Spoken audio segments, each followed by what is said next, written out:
Why do I do what I do the way I do it? I think that's a pretty good set of soul-searching questions that should be asked in my life from time to time. Why do I do what I do the way I do it? Whether it's parenting, whether it's my role as a husband, a pastor, a person with a job, just a person in general. You know, why do I do what I do the way I do it?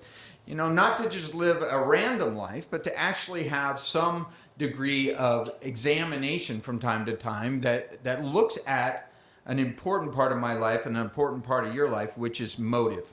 You know, because motive does matter. And that's why I use that graphic there. You see somebody helping somebody else to the top of a peak. But, you know, one of the questions they ask mountain climbers all the time is, why do you do it? Right? Why do you do it? And they say, because it's there, right? That's the classic mountain climbers answer to why I climbed the highest peak in the world or something like that. They say, well, because it's there. It's just kind of calling me to do it. And so when you think about that, you know, some people do things to be the first, to plant the flag, to do all those types of things, maybe for some monetary gain or whatever. But you see somebody reach the peak of that point, at least with some recognition that they would like to be an inspiration or even a direct help to others. And so, again, when I think about that, it's a way of looking behind the scenes at your life and at mine. And underneath our actions, there is, at least in most cases, a motive, a why behind the what. You know, here's what I did, but why did you do that? You know, and sometimes as a teacher, I'll even try to get that from the students. You know, why did you make that choice? What is it you were thinking behind that? You know, was it random circle? I knew it wasn't this, so I circled the other one hoping that would be right. Or do you really understand what's behind it? And so again, 1 Corinthians 9 is a chapter among many in the Bible that makes it clear that motive matters. There's a lot of questions in this set of books, 1st and 2nd Corinthians. What should we do about this? What should we do about that? What should we do in this case? They're asking these questions of Paul. And he certainly tells them, in many cases, what the right answer might be. But he also spends some time now getting why the answer might be right, or why behind the what. See, and again, as we get deeper into life, as we get deeper into this letter, Paul makes sure that we're asking the deeper questions, not just what should I do, but why? Why should I do what I do the way I do it? Because if I have that why behind it, well, I'm not going to get every why in life, but there's a lot of very good reasons why certain things are done the way they are. So again, I think it's fair when people come to any person and say, well, why do you do what you do the way you do it? Like, you know, if you're a student, you're wanting to learn from someone. I've taken music lessons and, teacher sometime will show me something. I'll say, well, now you hold your hand this way. Why do you do that? And they go, well, I get a lot better leverage and everything. And all of a sudden, it makes a whole lot more sense to me if I know the why behind the what. I don't always know it. Sometimes the answer is because, but other times there's a much better answer than that. And so every ministry has a motive, I think. Every minister has their motives. And so GlassHouse has motives. I just want you to know, hopefully they're not ulterior motives or whatever. They're motives, though. And this minister, if I'm that, has motives. And 1 Corinthians 9 talks about ministry motives, motives for ministry, what they would be, right and wrong reasons for doing right and wrong things. I mean, I suppose there's no real right reason to do the wrong thing, right? But you can see the combinations, right? And you might say, well, that applies to you, Scott, but it doesn't apply to me because I'm not a minister. Well, here's the thing. The first thing I want you to know is that you are a minister. The word minister simply means servant. So if somebody is a servant of God, then they are a minister, right? Some get to park in the minister spot. There isn't one out here. But, some get the minister's parking at the hospital. I don't. But you think about those things. There are certain classifications. Sometimes someone thinks, oh, they're the professionals. But remember, if you have made a profession of faith, if you have a possession of faith, right? You might not be a professional in some people's eyes, but you are a professing Christian, right? You are somebody who says, I have Jesus as my master. Well, here's the thing. We have the same boss then. Jesus is your boss. Jesus is my boss. And motives matter to this master. That's the first thought that I would give you. Motives matter to this master, right? He cares why we do what we do. Of course he cares what we do, but he, of all people, has the capacity to look behind just the action and see why it was done. See, I'm very slow to ascribe a motive to a method. Like I won't necessarily say, I think that person is very selfish. Well, I don't know. I don't think that maybe that came off right, or that wasn't that effective, maybe, that method. But I'm pretty slow to say that because I really can't see in somebody's heart. I don't know why they did what they did. It might look a certain way to me from the outside, but what do I know? But God never has to wonder what was the motive for that. He knows. He knows that very well. And so I think about my mission field. I'm a Christian, and all Christians are in full-time Christian service. So what's the why behind the what? Well, I know this. My mission field, one of my fields of mission is my marriage, right? And I've said from the beginning, I think that it's very important for a marriage to be a ministry, not a misery, right? If you're going to be married, you might as well enjoy it, and you might as well also see if there's some way for you to serve together. Now, some people say, oh, I'd love to be married. I'm miserable because I'm not. Well, you know what? We talked about that even in a prior thing that Paul said, a season of singleness. Yeah, I would spare you the sorrow of what it is to try to make so many different people happy. He says, it's amazing if you just kind of make God happy. And he said, you could be a very satisfied single for that season. And most people will go through different seasons in their life. So you think about that. That was an earlier answer in 1 Corinthians. But again, marriage is part of my mission field. Being a husband, being a dad. Now, I would tell anyone who thinks someday they'll be a parent, it should be a parent, I think. You don't do it for the money. That's what I'm going to do. I'm going to become a parent for the money. Yeah, that's what I'll do it. My kids at one point, I think one of them, I can't remember which one it was, but they were looking over a tax thing and they saw that we got a child tax credit. And they said, do I get that? And I said, no. I get that. That's not fair. You're getting it for me. I said, well, let's settle up then. Okay, let's settle up. And I think they were wise enough at that point to see that they weren't going to win that one. But, there's a lot of good motives for being a parent. Maybe there's some bad ones for being a parent. But, I've planted and pastored churches, and there are people who have helped support those ministries over the years. And, I think about that. But I also work at a school over here. And, I can tell you why I'm at this little private school over here. I'm in it for the glory. I'm in it for the constant glory. No, there is no glory. I'm in it. I don't know why I'm in it. I'm in it because my daughter's in it for one thing. But, there's others that I care about in that place. And I care about the mission of that school, which is the formation of Christ in young people. And so when I think about this, you might have a different mission field. If you were to set out your mission statement in your mission field, you might be a nurse, right? Might be a receptionist, might be a business owner, might feel that you're owned by a business, might be self-employed, might be the boss, might be the, supervisor of a few people, but mainly you feel supervised. You're a teacher, you're a professor, you're a parent, you're a grandparent, you're retired and that's your job, or something like that. But so many different things. Students, college students. I always tell my kids all the way along, school is your job. You can get a job after school, but school is your job. While you're in school, school is your job. Do a good job. And so everybody's a minister. Everybody's a minister, and there's different motives with the same master. You thought about that? Same master, again, serving the Lord. And so it's likely in your life that you have some mixed motives. I'm not here to say that I've got always the right reason for doing the right thing. There's times where I go to my job because it's my job and I need it and I need to pay the bills, right? So it's okay to realize that there are some mixed motives. Sometimes I wake up and I'm a dad because I'm a dad. I mean, that's it. You don't go I have all altruistic motives. I'm like, no, I'm tired of you talking back to me. Just I'm the dad, that's because, So again, there are mixed messages all the way along, mixed motives. But the one that God's listing in this chapter, he lists really three motives. Three in this chapter that are really good motives. Okay, so if you want to write those down, think them through, wrestle through them in your own life as you say, why do I do what we do the way we do it? Here are the big three, okay, that God talks about, which is he talks about the the glory of God. I mean, at the end of the day, God is worth it. God deserves my best, right? He gives me my best. He deserves my best, right? God is just worth it at the end of the day. I should do things for God's glory. And the crazy thought that something I could do could actually bring God a good reputation is quite a thing, isn't it? Isn't that an amazing thought that Jesus said you should do good works that people would praise your Father in heaven? That they'd say like, man, God is so good. It happened to me even this week, but it happened to you, whether you know it or not. So I'm passing that on. I mentioned that some friends of ours are taking a trip to Uganda. They're taking a mission trip, and there's going to be costs associated with this. And especially because one of the guys going has been in a wheelchair for many years because he has MS.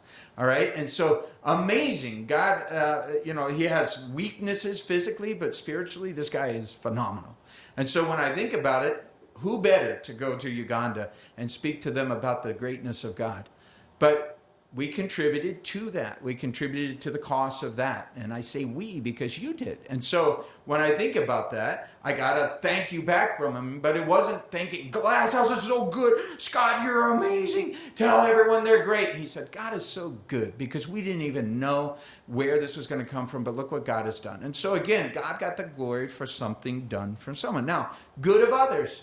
Good of others is a good motive, right? I think we'd all say, hey, if truly someone's doing this for someone else's benefit, that's a pretty pure motive, right? I just wanted someone else's life to be better.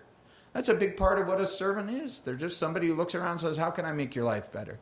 How can I make your life easier? How can I make your life more rewarding? And then there's a last one that I want you to think on, which is right rewards. For who? For you. You actually get rewarded. This is how crazy God is. Like, is God good or what? But one of the things that he does is he gives you opportunity, and then he rewards you for doing well. I mean, he actually rewards his servants, as crazy as that seems. So receiving rewards might seem like the odd one out from all that, right? That you go like, well, God's glory, there's a good motive. And the good of others, well, we should all be about that. But God actually authorizes us in this chapter and elsewhere to kind of say, hey, but I want you to be thinking about the fact that I am going to reward you. Because the world will either reward you and you'll value that, or I will reward you and you'll value that. There's nothing wrong with rewards. God built it into us. I'll do all kinds of things for the right reward. I'm amazed sometimes what people will do for a little red ribbon. I mean, people will do all kinds of things, right? And so you think about this.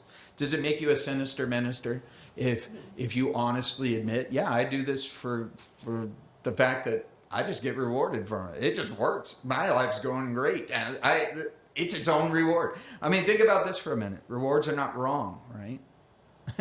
The right rewards are not wrong. So I got to get one thing very clear. You already know this, but I'll say it again just in case anyone doesn't. Salvation is not a reward. It is not a reward for a job well done, right? It is something I can't afford.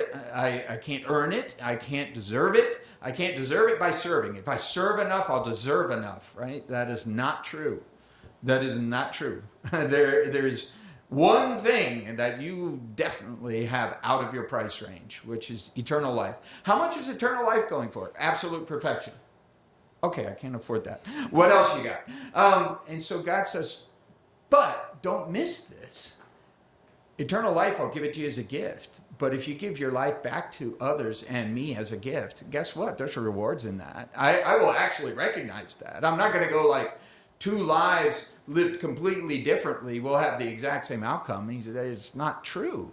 It's not true biblically. We already saw it in 1 Corinthians and prior chapters where he says, God will give a reward for righteousness, a reward for that. And again, salvation isn't that. It's a gift because we couldn't afford it. But you know what? There is something that we can do with our life. The ministry motive. Well, what is it? What is it? Well, again, I look at those things. I say, God's glory, that's the big one. The good of others, well, hey, if that works out, that's great too. And guess what? Every once in a while, all three align up. And this amazing thing happens where you say, man, God got the glory, others got the benefit, and God gave me a reward. Sign me up. Well, that's what I'm hoping will happen in your life, that you'll say, sign me up to what God is doing. So this is where Paul starts it out in chapter 9, verse 1, carrying on with his thoughts. He says, am I not an apostle? Am I not free? Have I not seen Jesus Christ our Lord? Are you not my work in the Lord? If I'm an apostle to others, yet doubtless I am to you, for you're the seal of my apostleship in the Lord. Why is Paul asking questions all of a sudden? Well, again, I invite you to think on the large context of 1st and 2nd Corinthians. If Paul sounds a little defensive here, it's because he had enemies on the offensive, right? They were attacking his apostolic resume. See, they knew to attack his message, all they had to do sometimes was undermine the messenger, right? If I can discredit the messenger, then people won't even listen to the message, and that's what they were wanting to do. And so they were trying to ruin his reputation. They were trying to put him out as a fraud for God, right? That this guy, Paul, he is not all that. He's not anything other than an imposter. And so I want you to think about this for just a moment. When you think about reputation, when you think about why we do what we do, some people do it to protect their reputation or to keep their reputation, right? I want to be a good parent because I want a good reputation in the town. I want people to think I have a good marriage because I'd have a bad reputation if I didn't. I want my kids to be obedient because it would ruin my reputation if they were really bad or whatever else. But think about this. Even Jesus did not get rave reviews from everyone. He did not get a 5-star review from everyone who ate at his restaurant. There were a few people who gave him 1 star and thumbs down and said, this guy is awful. So again, if you live your life for reputation, well, the problem is it only takes one bad review. It only takes one bad reviewer. So Paul was not a guy who lived his life for reputation. But he was concerned about God's reputation. He was very concerned about that. See, there's a place in the Old Testament, it's a fantastic, amazing thought, though somewhat sobering, where, you have David commit a sin, and he ruins God's reputation in the process. It actually says that the enemies of God have a reason to blaspheme God. Oh, well, if you're so godly, I guess this is your God, right? So they were throwing shade at God because of the behavior of one of his followers, and that can happen. And Paul took that very, very seriously. I think you and I should too. So this is what I wrote down for me to think on, which is that reputation is who people think you are. Character is who God knows you are, right? So you should keep your character. Character is a much bigger deal than reputation. Reputation comes and goes. And so, again, wrote it down this way. Character and reputation can get out of sync, right? They can get out of synchronization. Let me use an analogy. Let me use a quick one. Let's say you're on Angie's List, right? You're a plumber. And someone writes you a bad review about their sink. They don't like how you put their sink in. Or they don't like what you charged. Or they don't like something. Are you sunk because of the one sink? Well, I don't know. It depends. If you have other great reviews, right? If you have work that speaks for itself, you won't be sunk. See, and this is what Paul was kind of saying is, hey, my reputation and my character are getting out of sync here, and it's actually having an impact on the gospel. There's people starting to associate, because I'm associated with God, they're associating my work with his, and he starts defending his character. He defends it in what way? Because, see, there are sometimes people have a good reputation they don't deserve. Ever had one of those where, the parents go, oh, why don't you hang out with so-and-so? They're such a nice boy. Remember that one from Leave It to Beaver, where you had, what was his name there? Eddie and Wally and all this. But Eddie was the nice kid, but he wasn't a nice kid, And so the parents may look at the outside. And then there's others that have a bad rep they don't deserve. But this is what I know in life, which is that time and truth tend to travel together. They tend to sync up after a while. I mean, I do read reviews online, and I discard those, odd ones where it's like, I hate everything and I hate everyone. You're like, whatever. But if it's mostly 5-star reviews, this is what Paul's saying. He said, hey, look, I'm getting good reviews.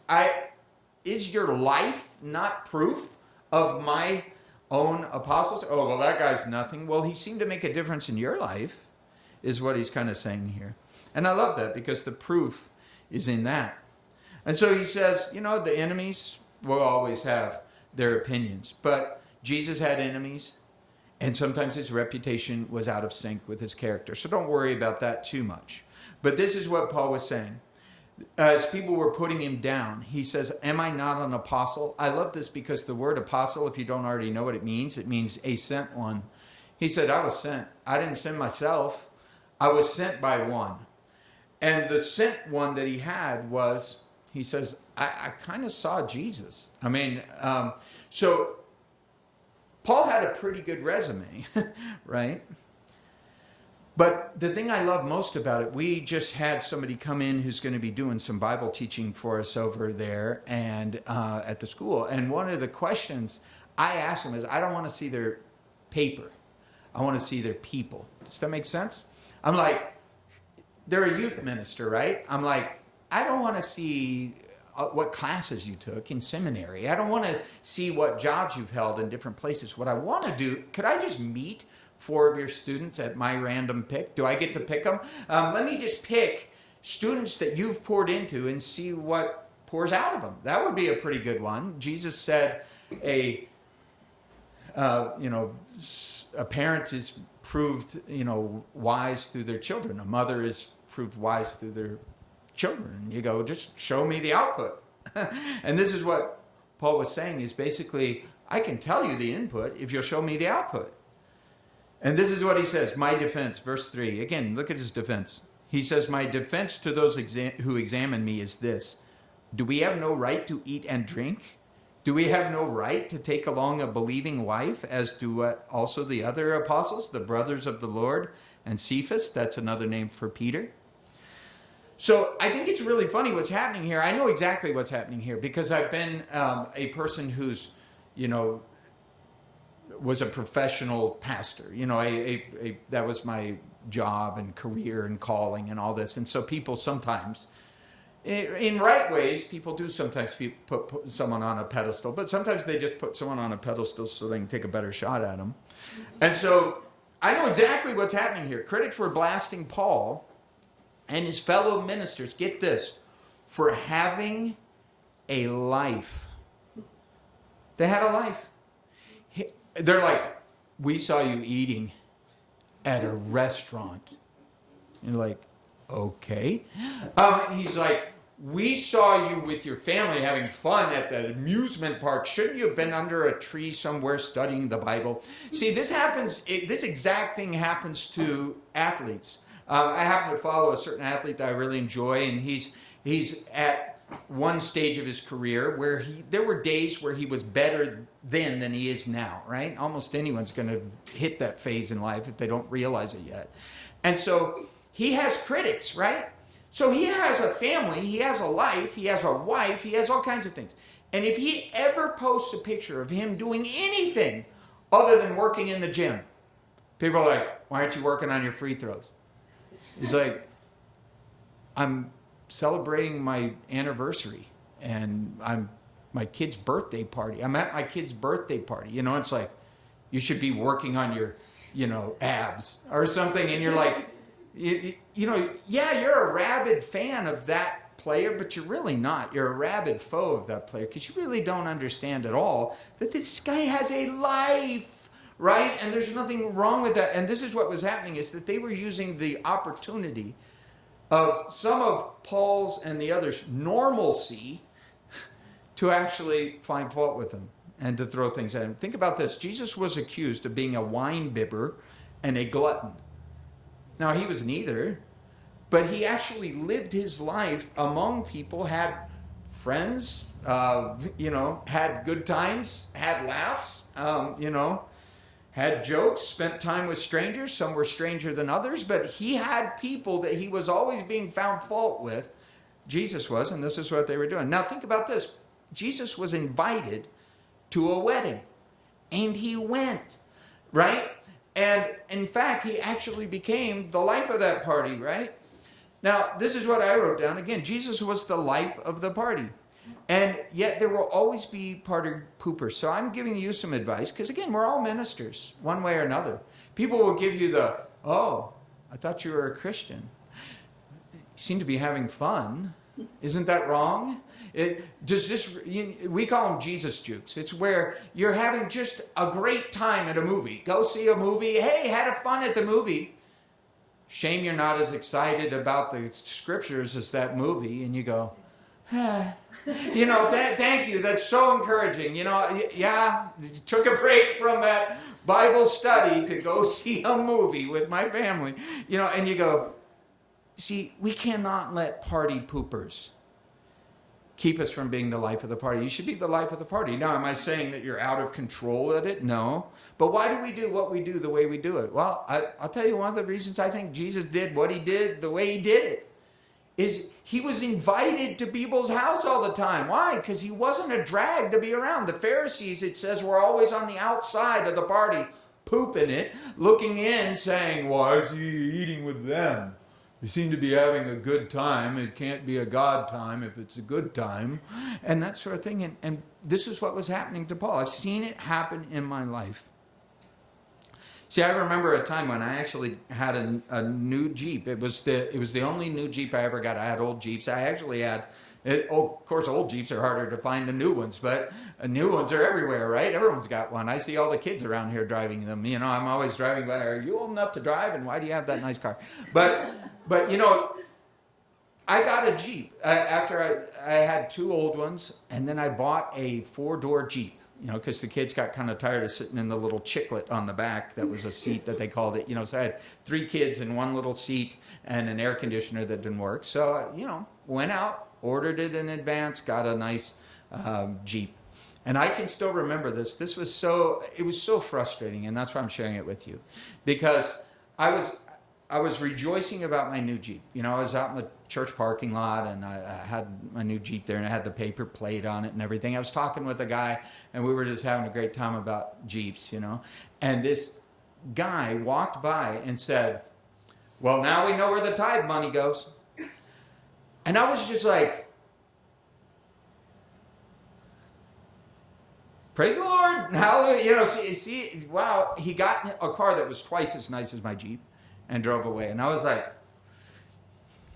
what do you do? I mean, then I felt bad. Then I'm going home in my Jeep going, I shouldn't have anything nice. I shouldn't, but I was like, I was having such a great time. But I think about this. I drove so many kids around that parking lot.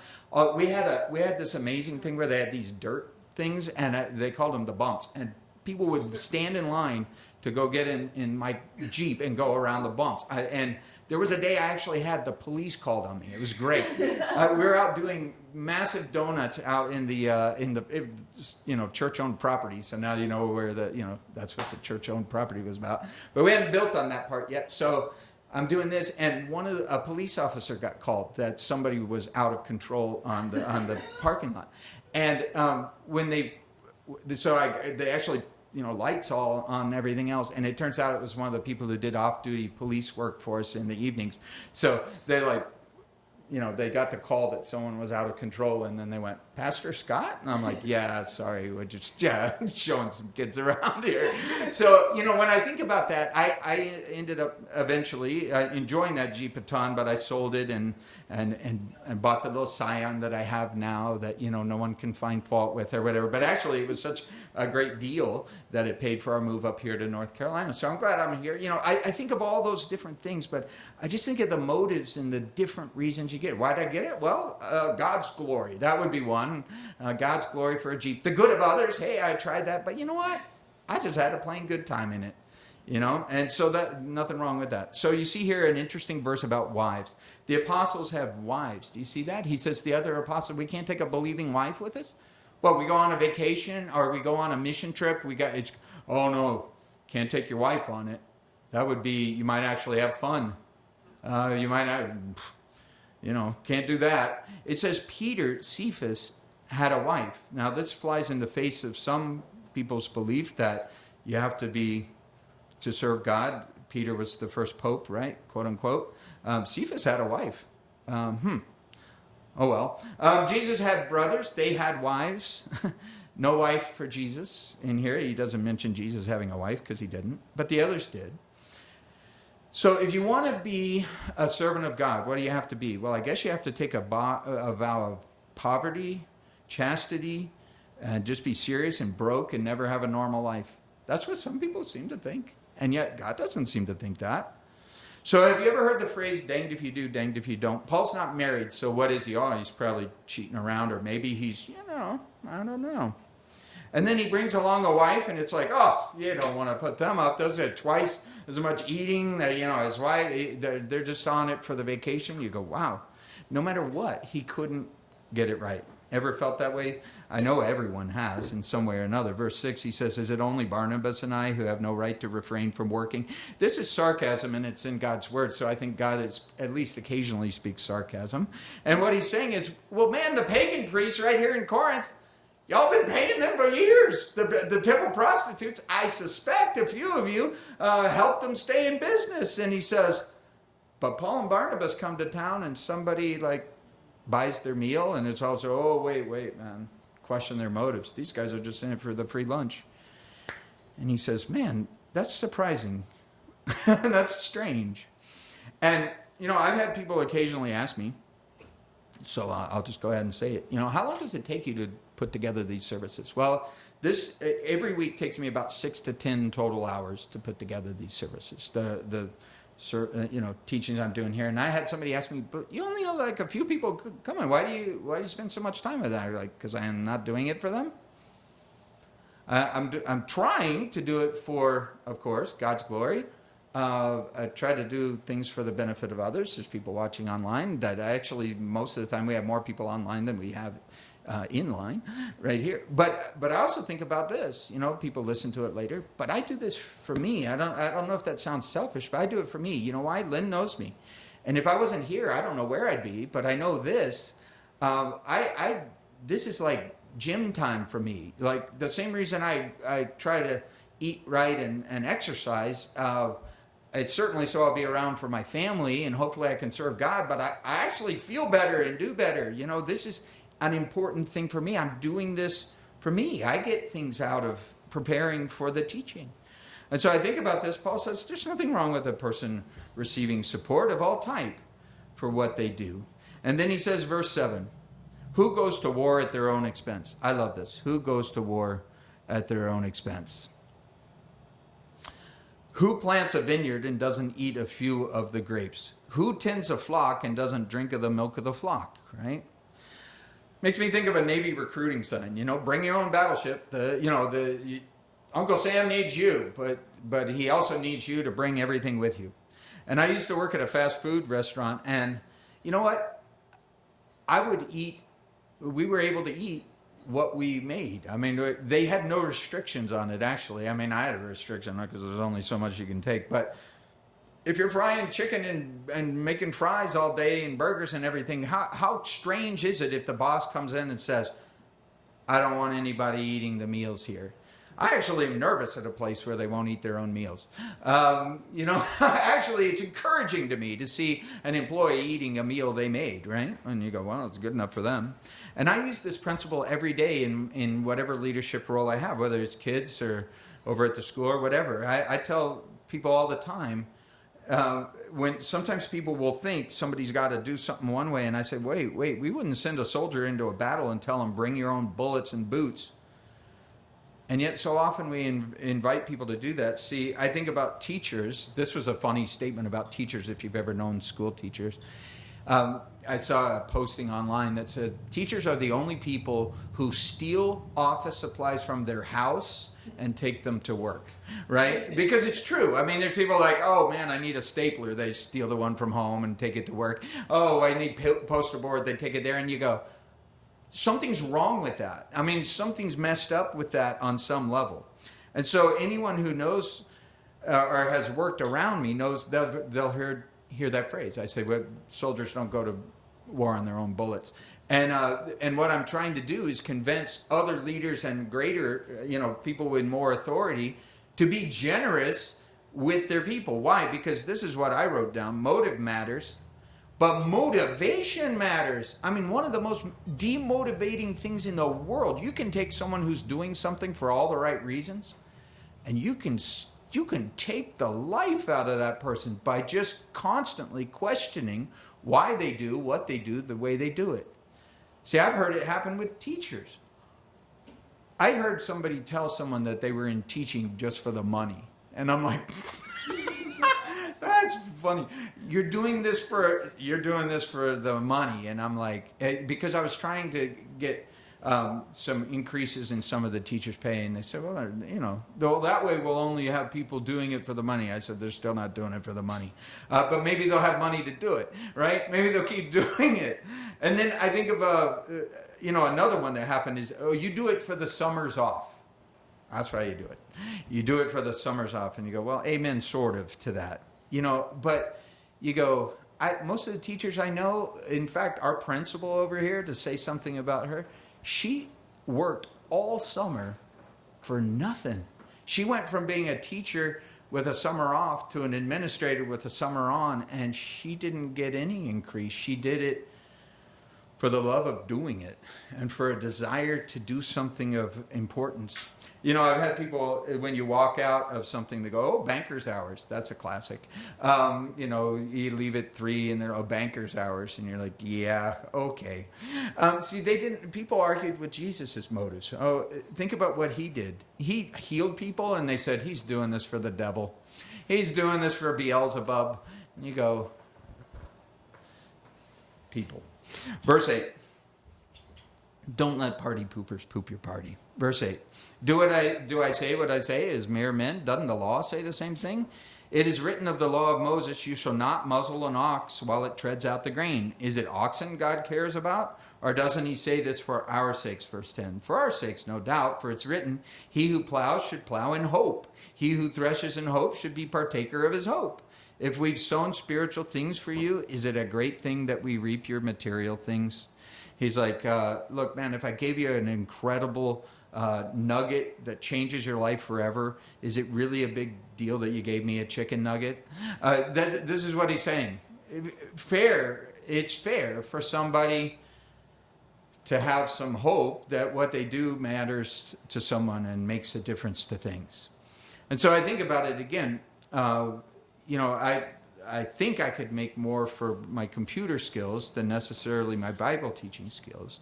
And if I had wanted a career, I had one at one point with this company called Exxon, who paid me very well for what I did. And there was no expectation that I would work all day and they'd go, well, you just do it because you love it, right?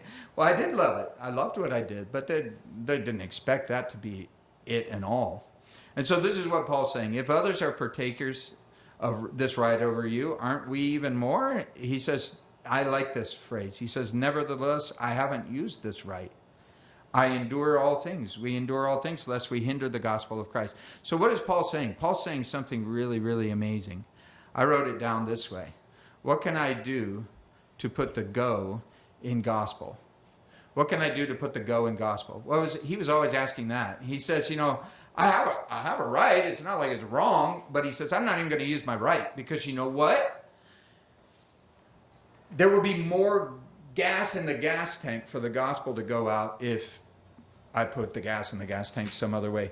General principle, again, there's nothing wrong with a minister receiving support from and for the ministry. There's nothing wrong with that. Now, we all can think of cases, I'm sure you can think of many, where, it's like, do they really need the G6 personal plane? Do they really, really need that to get to whatever? Well, I don't know. And again, there's always that sliding scale. But remember, I look at things and I go, I try to be ruthless on my motive and what my motives are. But I try to give as much grace as I possibly can. I always try to think the best of someone else. Why? Because I say, well, you know what? I think what do I know about their motive? I don't know what it is. So the motivation is I always try to believe the best for others. Hey, they're doing this for the right reasons. I don't know. I don't question that too much. But I'll question myself on it and say, like, Scott, why are you doing what you do the way you do it? Is there a better way to do it? Is there something that would put more go in the gospel? He says, I don't want to hinder the gospel. I don't want to be the obstacle. I don't want to be the hurdle. I want to be the springboard. I want to be the thing that, for the glory of God, for the good of others, and even, to a large extent, for my own benefit when things go out. See, Paul made tents. I can only imagine he was intense about his tents. How do I know that? He didn't put up crummy tents. You know it. If Paul the apostle had a side business of tents, you would want to get one of the ones he made, right? If there was a big tent revival that was going to be under something, you would go, you know what, let's go ahead and get the apostle Paul's stuff. His stuff is always set up on time. It's done well. It's highest quality materials. He never cuts corners except on the corners, you know, and all that sort of thing. But he's going to do an amazing job. Why? Because he doesn't want to hinder the gospel. He doesn't want them to say, yeah, I bought one of his tents. They were terrible. They were awful. That would be a hindrance to the gospel because he was so associated with things. But he's saying, I come to town. I am not looking for how other people can take care of me. I'm looking for how I can take care of other people. And he says, you know, I get a job. That's what he did. And so he puts as little burden as possible working a full-time job as a tent maker, but also as a disciple maker. And I think about this. There was a time in my life, it was different balance than it is today. I think this is a pretty good balance. I think this has been really great. But this is what it is now, and it could be anything, any other time. But I think about this. We have a board of directors even today, you know. Church, even the small, still has a board of directors. School has a board of directors. What is that? The idea is outside people having opinions on things so you don't just make dumb decisions on the inside. One of the things that happened to me at one point years ago is I had been working a full-time job. I was teaching a Sunday morning, Sunday night, Wednesday night, Monday night men's meeting, Friday night youth group. And church was growing, people were coming, different things. So I was trying to organize a lot of stuff, and I was working a full-time job outside. We had money in the bank for the church, and the board of directors said, stop what you're doing and start taking a salary from the church, because the bottom line is you're choking the church in what you're doing by trying to be so self-supporting. I was like, but Paul over here, and they're like, yeah, but God over there. You know, let's look at a balance here. And they basically said the church, the greatest need the church has is a guy whose marriage doesn't fall apart, health doesn't fall apart, and everything else. And you can sub-optimize, and that's what you're doing. And I had very wise, godly people tell me, we insist that you reduce your outside hours, increase your inside pay. And so that was then, this is now. Now I look at this, verse 13. Do you not know that those who minister the holy things eat of the things in the temple? Verse 13, those who serve at the altar partake of the offerings of the altar. Even so, the Lord has commanded that those who preach the gospel should live from the gospel.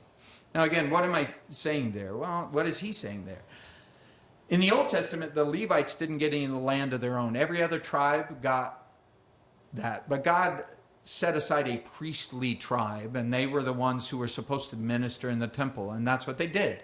So they didn't get land, so they couldn't grow food, so there was really a choice, right? I mean, well, we have very skinny priests. No, it was, hey, you know, there's sacrifices and there are things, and guess what? After they were given to God, the showbread and stuff, it wasn't throw bread. They could actually, the priest could eat it. They're like, day old bread, it's so good, you know.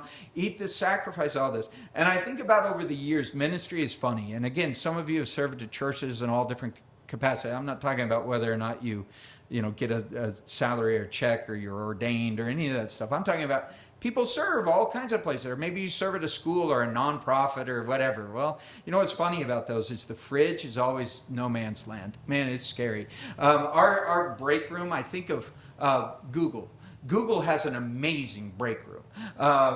It's got milk and honey and everything in between. It's got overflowing who knows what. Well, guess what? You go to the LK&C break room for the teachers, and it's like, all right, I see mustard and an old hot dog bun. Who wants it? You know, I mean, it's like, this is a big deal, you know, because a lot of times it's like, in the world, there's all this reward and things, and you go, nothing wrong with that. But then you go over to something else and you go, well, it happens to us. And again, I'm not teaching people who do this. So I feel so free because you should be on no guilt trips. You should be on wonderful feelings of, wow, I don't feel bad about this at all. But I know people who are like, hey, here's an old Betamax VCR that like caught fire in our house. Do you want it as a donation to the school? And you're like, what? I mean, it's never, hey, this is, we went out and bought this and donated it. It's so often it's, hey, the last stop is the dump, but on the way to the dump, we're driving by to give it to God. And you go, yikes. See, I think about this. This is an amazing thought. Jesus was a giver, but did you know he was a receiver? I think one of the hardest things in my life is to be a receiver. Why? Because I was taught by my parents, you don't ask anyone for anything. You work for what you have. You don't ask. You don't tell needs. My family wasn't a handout family. They would put a hand out to people to help them, but that's the irony. I was taught to help people, but I was taught to never need help, which is kind of sometimes messed up. There's a form of pride that's like, oh, I don't need any help. No, thanks. You know, I'm drowning underneath something. Do you need help? No, I got it. You know, and stuff. That became a part of my mentality sometimes. It still remains sometimes to this day. So I think about this, Luke 8:3. Think about this, an amazing thought. It says Joanna, we don't know who that is, but it says the wife of Chuza. Oh, okay, that clarifies it. This is Luke 8:3. Joanna, the wife of Chuza, Herod's steward. So somebody worked at Herod's house. They probably made decent money. And Susanna and many others who provided for capital HIM from their substance. Who's him? Jesus. Who paid for Jesus' ministry? People. So people did things for Jesus, but Jesus did things for people, right? It's an amazing thought on that. And when I think back over our life, I can only say we are spoiled. Our family is spoiled. I have enjoyed things I could never have paid for if I had worked my entire life for them. I have had people give me closets full of clothes that I go, man, I must look like a charity case. Because I have people giving me stuff that I'm like, one of those Jeeps that I mentioned, a guy gave it to me, and it was nice. Gave it. Where does that happen to people? Well, I think about that again. Jesus had amazing things given to him. You know, he didn't seem to lack. And so I think about this. Jesus provided for people. People provided for Jesus. He was a giver. He was a receiver. And it takes a humility sometimes to be able to say, yes, I could actually use that. Thank you. And verse 15, he says, I have used none of these things, nor have I written these things that you would do it to me. He's saying, I'm not saying this so you would do it to me. I'm saying it so you would view others with generosity. See, because this is why I'm saying it too. I seriously believe our family needs nothing. We have need of nothing. But there are people who have need of much. And so often we view people so cynically, so suspiciously, so, well, you know, I don't know why they're doing what they're doing. You know what? I'm going to give it to them. Maybe I could be generous with others if people have been with me. That would be a good thing. He says, it'd be better for me to die, verse 15. Oh, Paul, what an intense guy. I'd rather die than anyone take away my boast. What is his boast? Do you think he was boasting about how great Paul was? I know he wasn't. What was he boasting about? He was boasting about how great God was. See, this is the little subtle trick he's saying here. He's saying, I'm not going to let you take away God's glory. Because he says, the bottom line is, if you guys don't give me anything except a thumbs down, well, guess what? God's taking care of me, and I got plenty, and I don't need y'all. That's what he was basically saying. God has been so great, I still got too much. He says, I'm not saying this so you give me anything. I got plenty. When is the last time you heard someone do what Moses had to do in the Old Testament, which is people were so generous, he says, don't bring any more stuff. Please don't bring any more stuff. We can't process it all. When is the last time you heard a ministry say, stop giving, you know, or something like that? You don't hear much of it, but this is kind of what Paul's saying. He's saying, God's so faithful, I don't have to worry whether people are or not.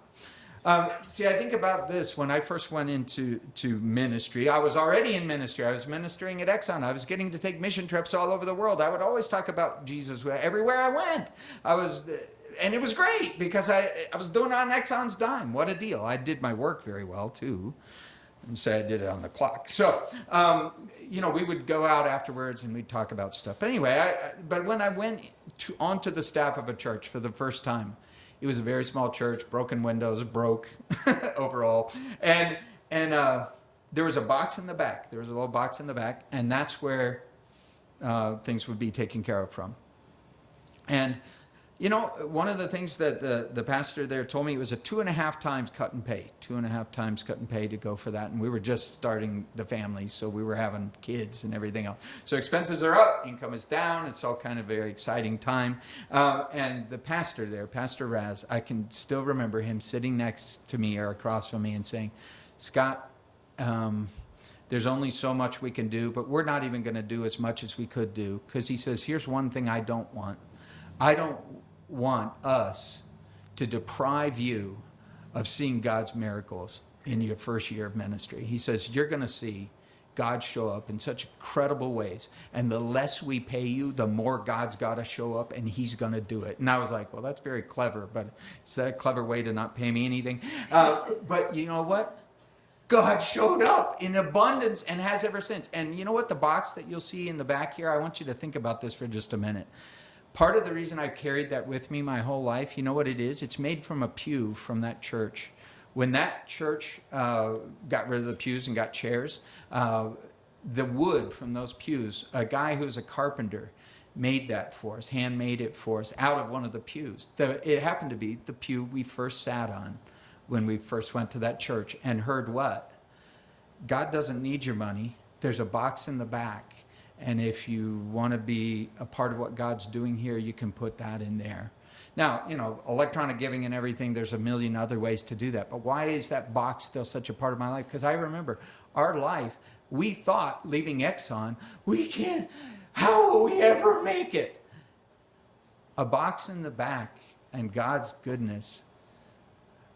We lived better than most people I know. How could I say anything other than God showed up bigger than anyone could have imagined? So again, I could tell you God stories that would bore you. They're so long, so many times that God has shown up.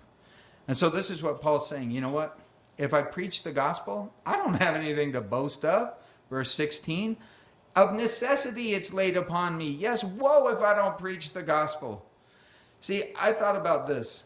I've tried to do some soul searching. What is my motive? Why do I do what I do the way I do it? And I've even had students go, hey, Mr. C, you can make money as a computer guy. Why are you here?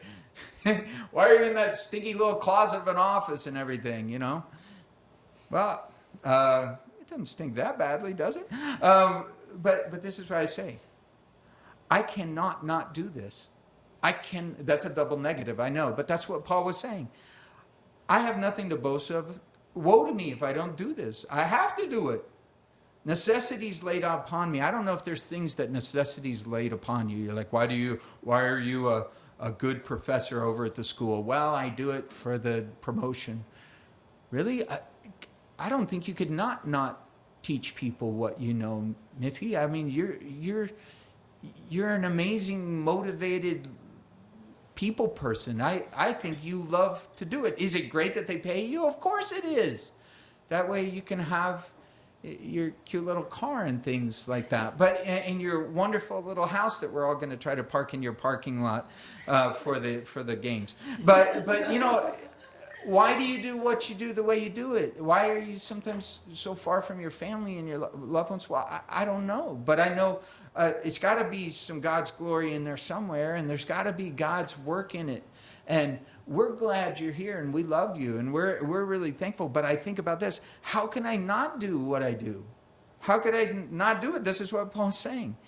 It's in me. It's got to come out. I think of our dog, Gracie, And again, she barks. She doesn't have a choice. She's got this thing in her that the bark's going to come out. We laugh at it because she'll even look embarrassed sometimes. She's like, like she'll bark at someone she knows, and you're like, Gracie, it's Phil, it's Diane, it's Phil and Diane. What are you doing? And she's like, But And then it comes out of her again. It's got to come out of her. And this is what Paul's kind of saying. He's like, I don't know, man, whether I get paid or not, I'm going to do it. It's not a career choice. I have no choice. He says, I have to be a minister. And I hope you have that. Again, did I say it enough times at the beginning that we remember it now? We're all in full-time ministry. It doesn't matter whether I'm sitting here or you're sitting there. You're sitting in places where you are the servant of God in that place. And he says, I have to do it. There's a great Old Testament quote, maybe you've heard it, but he says, I that's it. I'm not going to say anything anymore. It's one of the prophets, and he's just tired of the trouble, and he says, that's it. And then he says, oh, all right, I'll do it. And it's just, he says, it just comes, it came out of me. I just can't stop it. It's like a fire in me. I can't help. And he says, verse 17, if I do it willingly, I have a reward. If I do it against my will, I have been entrusted with a stewardship. Len knows this about me. It's a character flaw. I resign and then I re-sign. I'm the guy who quits all the time. I quit every day after I come here. I'm like, that's it, I quit. I quit, I'm done. It's too much trouble. What's the point? Who cares? And everything. And then I go, all right, well, one more week. I do it over there all the time. I'm always like, no Bible class. This year I said, look, I'm the busyness manager. I got a lot going on. No Bible class. No, zero, zip, no, can't do it. Can you do a Bible class? Yes, I will do the Bible class. Can you teach the elementary school chapel? Yes, okay, I'll do that. But just find somebody else, type of thing. And why? Because after all that, I still go, you know what? I have to do what I have to do. I remember a mentor telling me, you look for reasons to say no if an opportunity comes. Don't look for reasons to say yes. Yes should be your default. Oh, you can share the gospel with someone? There better be a good reason. No, because God's already given you the go. He's already given you the yes. So God's already given me the yes. And God occasionally will tell you no. He did that with Paul. He said he closed a door to Asia, but he opened a door to somewhere else. So again, when I think about that, if I had a cure to cancer and I stayed silent, what would be the good reason for that? All right? I mean, oh, sorry, well, just don't want to make anyone uncomfortable or any of that. So he says, what's my reward? Notice he's talking about reward. Verse 18, that when I preach the gospel, I may present the gospel of Christ without charge, that I may not abuse my authority in the gospel. Verse 18, what's he saying? I do it without charge so that the gospel can charge. Charge! And nobody can bring a charge again. Or you're just doing this for the money. He says, you know what? That won't stick.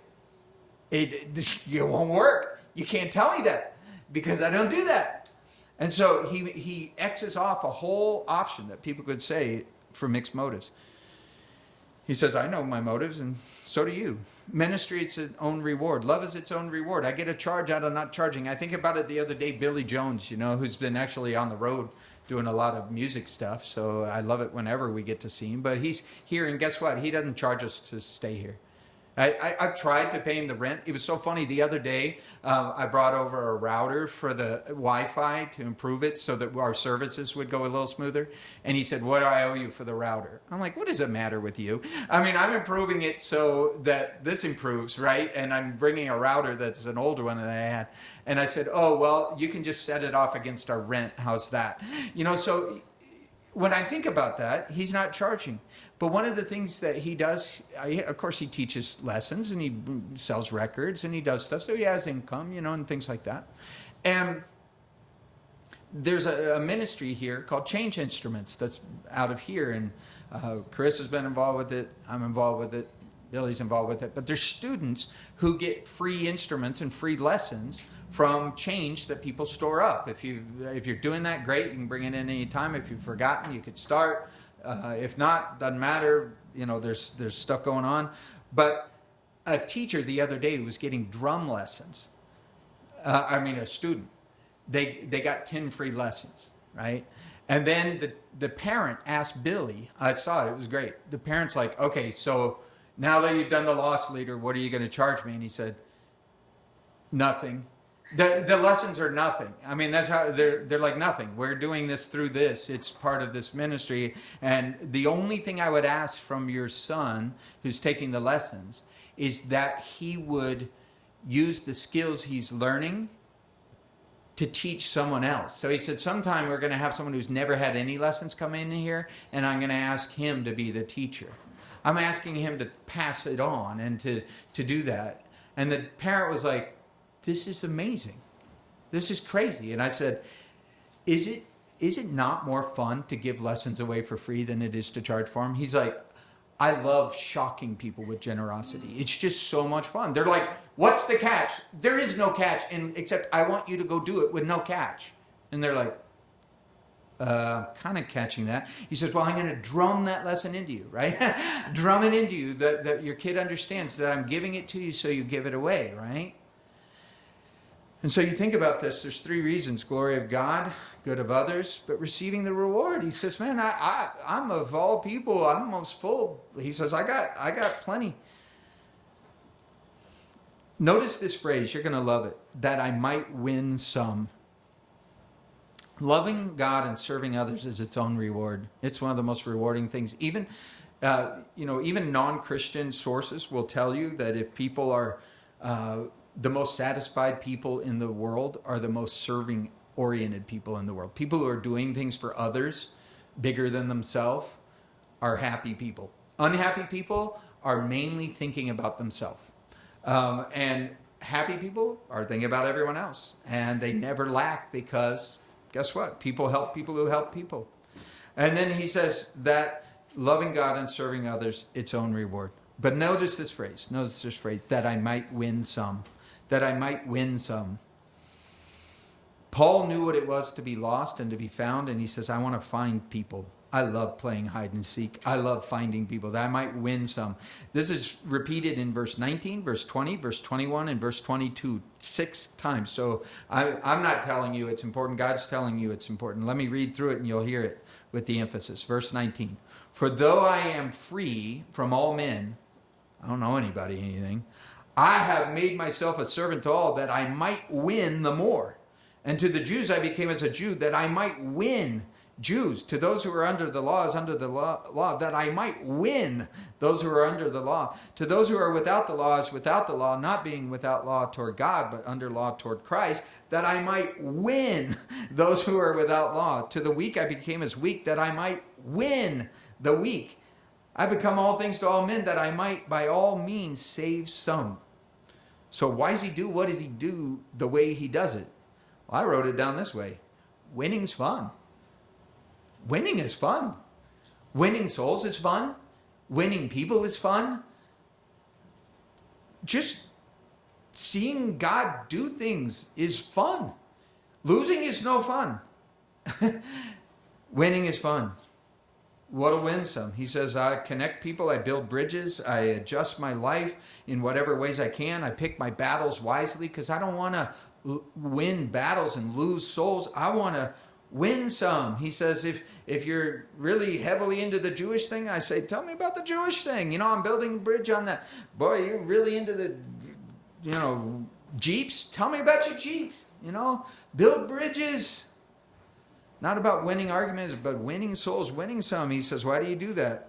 And I've had people over my life ask me why I do certain things the way I do them. Why, I'm not sure. I seriously had this happen. Not here, but I've had it happen. I've had people criticize me for putting too much humor in the Bible. Or like telling funny stories during Bible stories. You've seen Bible teachers who never crack a smile and never crack a joke. And I've heard people actually tell me you shouldn't do that. It's irreverent. It takes away from your goofiness takes away from the weight of the gospel. I'm like, I do what I do the way I do it because of this. I do it to win some. I do it to cross over to where the elementary school remembers it. Their memory phrase was, I'm a lamb and a lamb I am. And because I was trying to talk to them about sheep needing a shepherd and that God would go after them if they were ever lost. So I had kids jumping up and down yelling, I am a lamb and a lamb I am. But you know what? They remember it and it mattered. Why do I do what I do? To be cool, to be goof? No. To win some. He says, verse 24, don't you know that all who run the race all run, but only one receives the prize? Run in a way that you may obtain it. What is he saying? It's okay to want to win the prize. Is the prize for someone else? No, surprise, there's a prize for you. There's a prize for you. You know, Lynn gets a crown in heaven. Lynn gets rewards for things. Not things I did, things she did. Things that she did that maybe people didn't know about. Ministry motive number 3. Remember, it was God's glory. That we don't argue over that one. Others benefit. Yeah, that seems really godly. But he says that you might get the reward God has promised. Nothing wrong with that. Well, isn't that self-serving? No. Because if you're self-serving, you don't get the reward. But if yourself is serving, you get the reward. See, he had his eyes on the prize, the Christian race. Are you in it to win it? This is what he's saying. An athlete has to make decisions between things they could do, but it's not going to be good for their results. Well, I could do that, but I'm not going to do it because I'm after the prize. See, there's a mercenary motive, some people say. Again, if you think that. Are you living your life in hope of the heavenly reward? I've actually heard silly things said, oh, it's all for God's glory, not for mine, and all this. And you go, oh, please. I mean, at the end of the day, yeah, if you can do things for God's glory, great. If you can do things for other benefit, great. But I wouldn't trade the life lived for God for any life. I can't think of a life that wouldn't have also worked out for this. See, I get all these things shrink-wrapped and thrown in. I think about it all the time. Rewards aren't wrong, but it's wrong to have the wrong rewards, you know? And they won't really reward in the end. Think about where Paul said, if you're praying for the benefit of everyone applauding you, he said, you already received your reward. Well, that wasn't worth much. The applause dies down pretty quick of man. People don't even notice. But he says, but God will reward you openly. God will reward you. Do you do things in secret? God will reward you openly. God will reward you forever. So people will reward you for a 3-second golf clap. God will reward you forever for a life well lived in his service. And you go, well, I'm not the sharpest tack in the drawer, but I can figure that one out. See, this is where it closes out. I'll close it out this way with you so we can get on our way and do our thing, you know. Rewards aren't wrong. Nothing wrong with rewards. I didn't marry for money, but, you know, that's distasteful to us. Why is that distasteful? Len didn't marry for money, I can tell you that. I was driving an old 1970 station wagon. That's why she married me. No, why is that distasteful? Because you've taken something high that we value, like love, and you've reduced it down to a commodity, and we even pay for it. But see, the opposite can be true too. If we take something lower and we lower ourselves for a higher goal, that's what we honor. We look at that and we go, no, that's honorable. When for love, somebody will get down and wash a dirty foot or change a dirty diaper or whatever. You know, those things that you go, why do we look at that and say, now that's a good and pure motive? It's because that someone has lowered themselves for something because they put it on a higher pedestal. And true love has its rewards. I'm married for money, but man, I wouldn't take any amount of money for my marriage. It's been great. So you think about that, mixed motives. Maybe I do have some. I married Lynn because I thought she was cute. Nothing wrong with that. I still think she's cute. So you know what? God throws all kinds of benefits into things. And all that God's refiner's fire, figure that out. Remember back to 1 Corinthians 3, this is what it said. If you build with things that last, the fire, refiner's fire will reveal that. If you just built with stuff that goes away, it'll go away. But he says, verse 25, I'll read it to the end. Everyone who competes for the prize is temperate in all things. They do it to obtain a perishable crown, but we for an imperishable crown. Verse 26, he says, therefore I run thus, not with uncertainty. Thus I fight, not as one who beats the air. I discipline my body. I bring it into subjection, lest when I preach to others, I should become disqualified. What is he saying? Here's the reason I did what I did, the way I did it. He said, it wasn't for you. I did it for God. But really, I had to do it in a godly way or it wouldn't have even worked out for me. He said, I had to do it for me. I had to subject myself to harsh criticism, more than others subjecting me to harsh criticism. He says, if I want to win the fight, I'm going to get knocked out. Technically knocked out in the 10th round if I am outfought. And he says, there will be plenty of enemies. And he says, that's why I take this so seriously. Because, hey, at the end of it, well, this is what I wrote down. This is what I'm hoping you'll carry around today and this week. Your future self will thank you. This is something we tell our young people at the school all the time. Man, take good care of your health. Your future self will thank you. Get an education. Education is freedom. Your future self will thank you. If you could come back in time to yourself, your future self would say, wear knee pads, or whatever else. It would say, make good choice, right? Don't be so stupid. Put on a helmet, man. I'm going to need that head later. Stop banging it so hard against everything. Your future self will thank you. Well, guess what? If your future self could come back from eternity, as you're enjoying your free gift of salvation forever, and God's handing out the rewards, your future self will say, thank you, Scott, for not resigning. Thank you, Scott, for serving. Thank you, Lynn, for serving when nobody saw it. Thank you, Logan, for making great decisions in your younger days, because now's a great time. The biggest regret anyone I know who follows Jesus now is that they didn't follow him sooner. I don't know anyone who says, man, I wish I'd waited longer to get serious about God. So I think about that. That's what I'm hoping you say. Your future self will thank you. And thank you, Lord, for this opportunity. Pray that you would soak these things into our hearts and minds, and that we would know that we can be and should be the life of the party, and that people should be able to look to us, and you should get glory from the lives we live. You should be able to benefit others simply by things that flow into our lives are going to flow out to the lives of others. And what an incredible deal it is that somehow you can make those first two things happen and still say, and in this category, the reward goes for faithful service too, and put our name there. That's a crazy thought.